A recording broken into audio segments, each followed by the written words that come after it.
میں بہت درد کے ساتھ یہ بات کہہ رہا ہوں کہ ہم نے اپنے علماء کی خدمت نہیں کی، ہم نے اپنے علماء کی ضرورتوں کو نہیں سمجھا۔ ہمارے مالدار مسجدوں میں عالیشان مسجدوں کے بنانے پر پیسہ خرچ کریں گے، ہمارے مالدار بڑے بڑے عالیشان گیٹ بنانے پر پیسہ خرچ کریں گے، ہمارے مالدار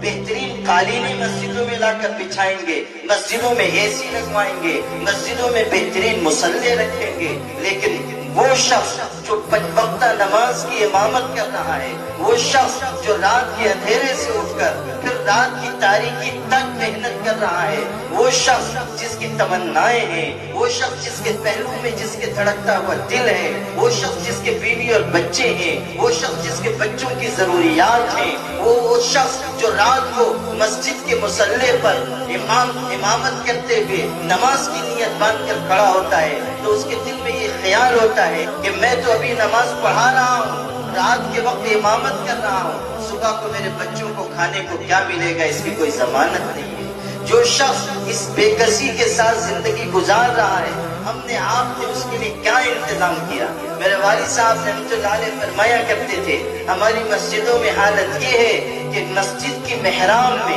جہاں امام کھڑا ہوتا ہے، اس کے قدموں کے نیچے بہترین اور قیمتی مصلا ہم نے بچھا دیا، اس کے سر کے اوپر جو پنکھا لگا ہوا ہے وہ بھی بہت قیمتی پنکھا ہے، اور پنکھے اور مصلے کے بیچ میں جو امام ہے ہم اس کو بھول جاتے ہیں۔ مصلا بھی قیمتی ہے، پنکھا بھی قیمتی ہے، لیکن امام کی حالت غیر ہے۔